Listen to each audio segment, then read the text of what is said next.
Hey everyone, welcome to Outlining the Crime. So I want to jump on here and talk about a new news article came out that Candus, I guess you could say, provided a more detailed account on the events that occurred the day that Summer went missing. Now, this article is by the Rogersville Review. The staff writer is Jim Beller, and I must say he actually did a great job on this interview. I just want to summarize some of the points. I mean, it is a long interview. I just wanted to read some of this off and summarize it, and because I feel like it might change some people's minds on Candus and what's going on. I said might. So the article actually starts out with Candus pleading, saying, if you took her, just bring her back. You don't even have to tell me that you did it. Just bring her back. Say that you found her walking. I don't care. Just bring her back. That's all I care. So this actually occurred on Sunday, July the 18th, is when this interview was with Candus. This is Candus's side of the story and what she recalls the day that Summer disappeared. So Candus's mother, whose name is also Candus, but she goes by Candy, needed to go see a doctor in Kingsport about her aching knee. So they went down there, and her mother was having a lot of pain, so they ended up taking her to the ER. Candus and Summer went to visit some friends in the area. She said they invited me over to sit at their house while I waited for my mom to get done, so we weren't sitting in the hot truck. So I went over there. She said that she was sitting there and her mom called her to come get her, and that the 15-year-old son of her friend asked to go along. Now this tells me right away that this is H, and of course I'm not going to say his name, his full name, because he is a minor. He's just 15 years old. This tells me that Candus was hanging out with Allie, her friend that, well, apparently they're not friends anymore and they haven't been for a few months. I don't know. I feel like that right there is already a discrepancy on what we've heard before where they're not friends and then she gets called over, come hang out. I don't know. So she says that the 15-year-old son of her friend asked to go along. She said, I went and picked her up and then we drove all the way across town and dropped her prescriptions off. They said it would be about 30 minutes at the most. So Candus decided, instead of just sitting in the car where it's hot, and she says it's baking hot, we'll just go to Warriors and let Summer swim for a little bit. And she does add this part where she says, we weren't even planning on swimming or fishing or anything. So they went to Warriors Path State Park, and she says she let Summer and the boys swim, and she figured it was about 15 to 20 minutes in the water. She said, just to run a little bit, the energy off of them instead of just sitting in the truck. And as we all know, there is a major speculation all over social media of what happened while they were there and swimming. So H, the 15-year-old boy, said that Summer went under the water and that he dove in and to save her. From a different interview, his mother actually said that she was underneath the water about 10 to 20 seconds. Now Candus is saying that didn't happen at all. She said that in the video where Summer is seen splashing in the lake, you can tell that all she has to do when she stands up, you see that the water is waist deep. She said that the boy, H, lied on everything that happened because the place that they were at, there were no rocks. So there was not something that she could slide on, that she fell under the water. She says that he just made all that up and she doesn't know why he did that. So then she goes on to say that after they were done with swimming, they went across Fort Henry Drive. And then Candus says that they went to Walgreens to pick up the prescription, and then they went to a grocery store. And then after that, she dropped off H, and then she came home. She says then her mom was like, hey, let's rearrange and plant these flowers. And they knew that the boys weren't going to help, so they knew that Summer would. Candus yelled for Summer because she was in the house with the boys, and she told her, come on out. So then after they were done, they went inside their mother's house, trailer, and Summer asked her grandma for a piece of candy, and her grandma gave it to her. And then she said she wanted to go over to her brother's. Candus says quote, "I literally walked her halfway between the camper and the house," end quote. So she even said, like, you know, she watched her go into the door and she could see the brothers at the kitchen table, and she yelled to the boys, like, "Hey, watch Summer, I'll be right back. She needs to go and fix Mom's knee brace." And she was standing right there at the camper. So she said, literally, you can see my house from the camper door. She did not walk back out that front door.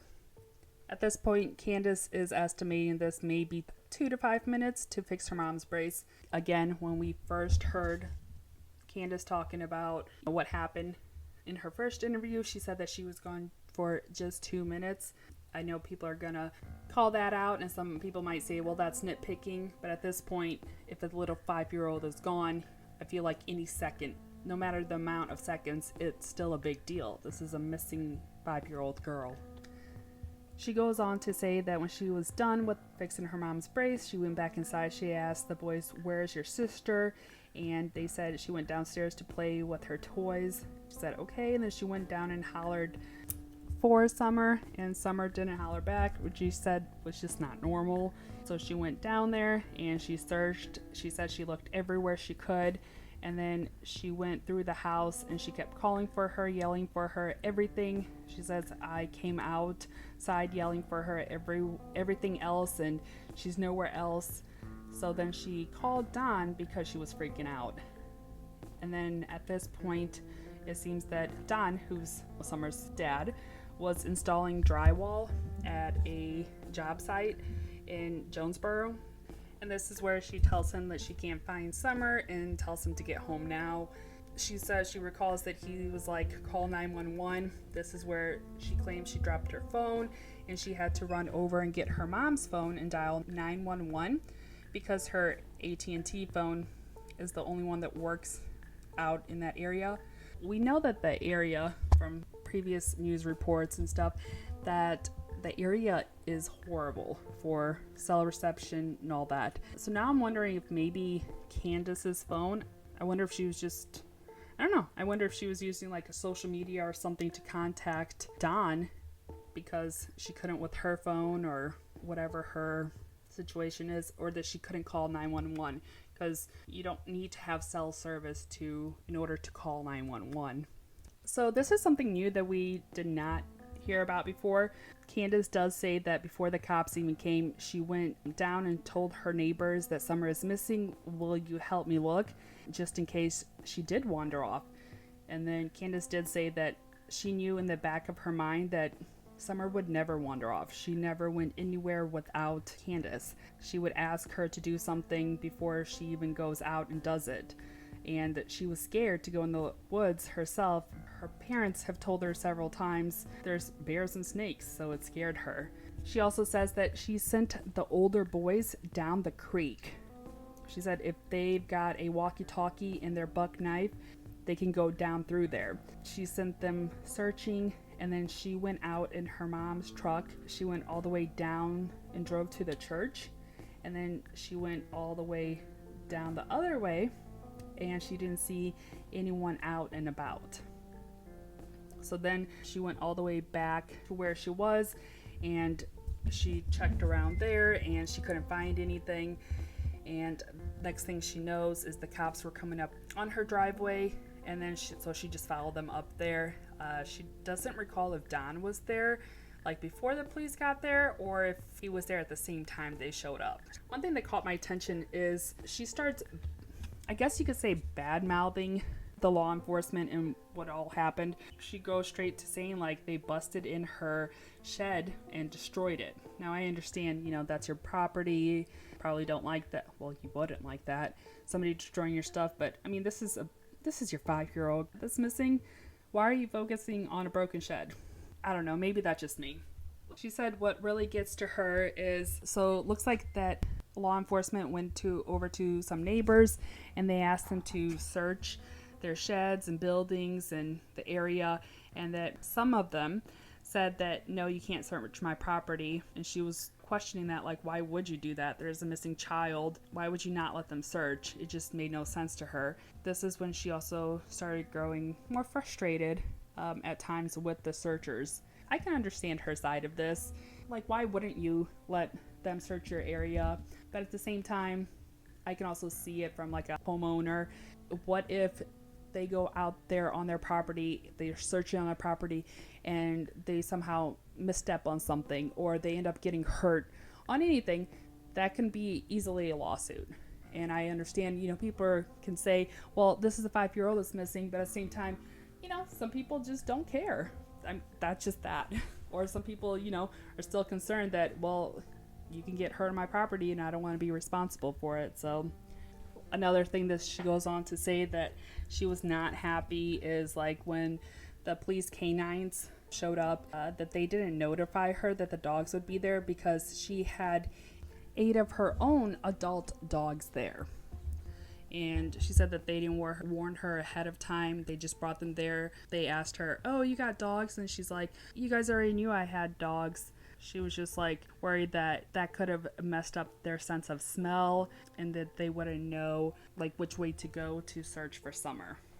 She also expressed her frustration with the Tennessee Bureau of Investigation, so TBI.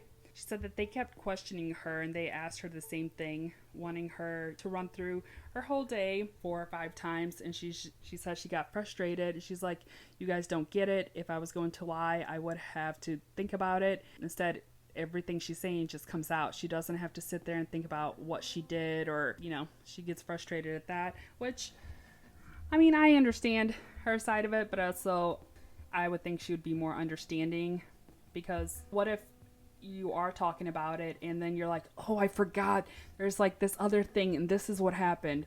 So, you could remember some things.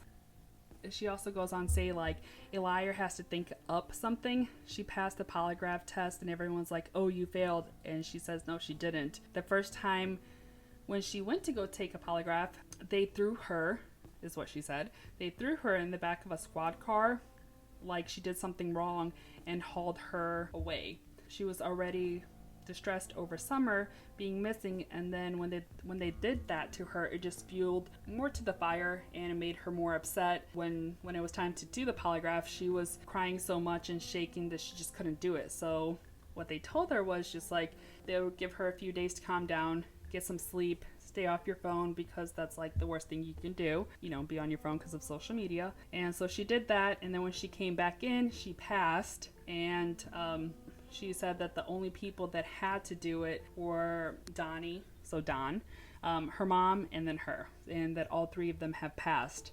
She does go on to mention that the boys were taken to a different place, somewhere in Greenville. They were questioned about that, and she said that the boys pretty much told them exactly what she told investigators, and she didn't even talk to the boys prior to that. All they had to recall was Summer coming into the house and going downstairs.